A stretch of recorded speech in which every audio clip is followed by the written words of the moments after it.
Hello, everyone, and welcome to the Vortex, where lies and falsehoods are trapped and exposed. I'm Michael Voris. It's not really shocking that in a political landscape dominated by identity politics, that certain types would gravitate around one party or another, one candidate or another. It's not really hard and fast or guaranteed, but the Marxist media assures us it is the case, so it must be true. Remember, even a blind squirrel finds a nut every now and then. So buzzing around the Biden-Harris ticket are child murderers, homosexual activists, climate change fanatics, illegal immigration, open border enthusiasts, poorly catechized Catholics, and so forth. You know, the Marxists. Trump, of course, has pretty much the other end of the spectrum.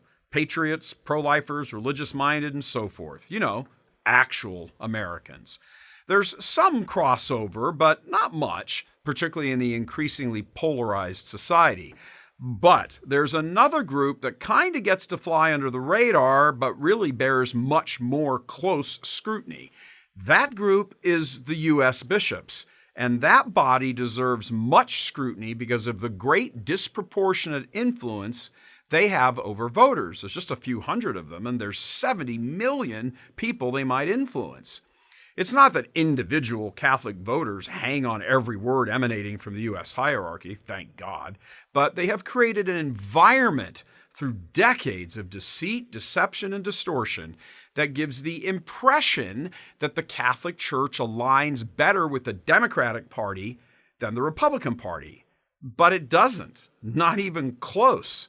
The Democratic Party platform supports outright intrinsic evils while also denying natural law. But there are bishops in the U.S. who are all down with that evil.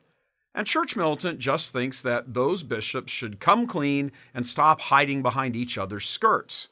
We all know that a sizable number of clergy are homosexual. Even James Martin admits that. Heck, he even upbraided them and said they all need to come out of the closet and fess up. You'll rarely hear this out of Church Militant's mouth, but on this point, we agree. He should start with himself. Admit it or deny it, Father, come on. But he is certainly not alone. How about Lexington, Kentucky Bishop John Stowe? How about it, Bishop? Are you a homosexual? Dear members of the LGBT ministry and supporters in the Diocese of Lexington, I'm happy to greet you during this Pride Month. We mean, why should you get to abuse your office to promote all kinds of filth, pretending you don't have a dog in the fight? You house the anti-Catholic Fortunate Families outfit in your diocese. You speak at gay conferences like New Ways Ministry, and you even share the stage with known homopredator clerics. But that sexual abuse is okay, right? Because it's all in the family. Look, if you're a big old queen, fine. We can use that as a jumping off point to start talking about all this. But until you come clean, you can't be taken seriously because you are fundamentally dishonest and untrustworthy. And is there anything else that can be said more disgraceful or damning of a successor of the apostles? So when you're publishing social media posts about how evil President Trump is and how he's really anti-life, why should anyone listen to you? You haven't shown your cards, and we suspect you may have 2 or 3 queens in your hand. Speaking of gay bishops, how about Joseph Bambera of Scranton, Pennsylvania, who's had James Martin in the diocese so many times to promote sodomy that it raises questions about what's really going on there.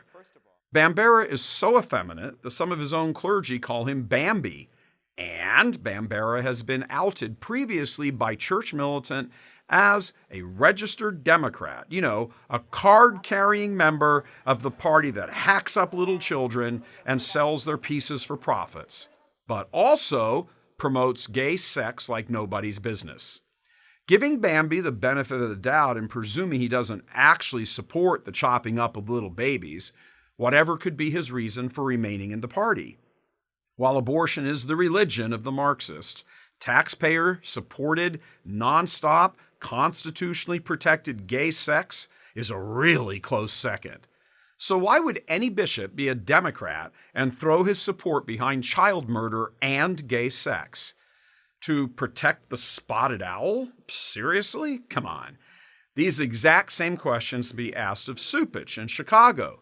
McElroy in San Diego, Tobin in Newark, and quite a number of other places, some of which might escape scrutiny the first time around because, they pass off as orthodox. The question is simple. Are you gay? Yes or no? Given the current climate in the church and the world, every single Catholic has a right to know the answer to that. Long gone are the days when bishops can be trusted. Many of them even admit that. Good. Well, at least that's a starting point. We won't go into the reasons we can't believe you or trust you anymore. The list would need 2 eternities to be read aloud in its entirety. But a major reason you can't be trusted is because so many of you are homosexuals in hiding, working to destroy the church from within, and you need to say out loud, all of you, which we suspect is a pretty sizable number, if you are homosexual. Look, a simple yes or no would do. But of course, that will open up another set of questions for those of you who are gay. For example, how much do you let your sexual inclinations and attractions influence your politics, your doctrine, and, well, frankly, your personal lives? It's abominable, given your track record, that you think we don't have a right to know this. Of course we do. Faithful Catholics should be picketing your residences and chanceries, demanding to know if you are homosexual. Much of the gay world supports the Democratic Party and brain-dead Joe Biden, but you already know that, of course. You hate the religious air that surrounds the Republican Party, even if it is thin, questionable, or even somewhat imagined. You gay bishops hate God. You hate Scripture. James Martin even tweeted out that the Bible does say, he admits it, that homosexuality is wrong and bad and all that, but he added, well, the Bible is wrong. Most importantly, you hate the church. Admittedly, some of you have this love-hate relationship with the church.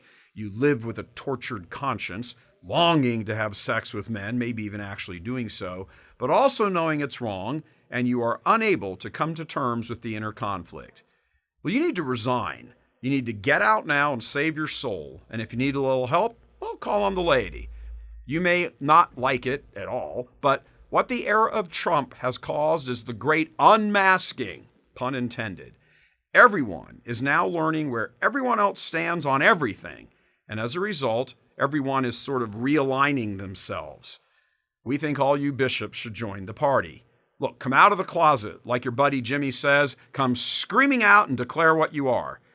It's probably safe to say that while there would be a few surprises, most of you aren't going to shock any of us. We already know who you are by the way you direct your politics. We know many of you ran deep into the closet in seminary all those decades ago and have forged a pretty comfortable life for yourselves. Well, time's up.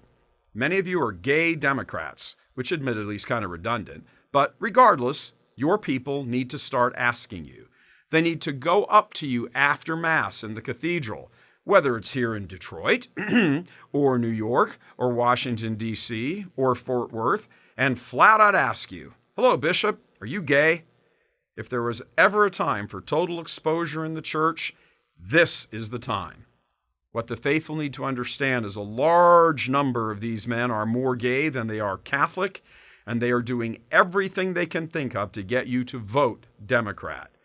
It's just helpful to know where a person stands, that's all. Nothing wrong with that, right, Your Excellencies? A little actual honesty would be refreshing. God love you. I'm Michael Voris.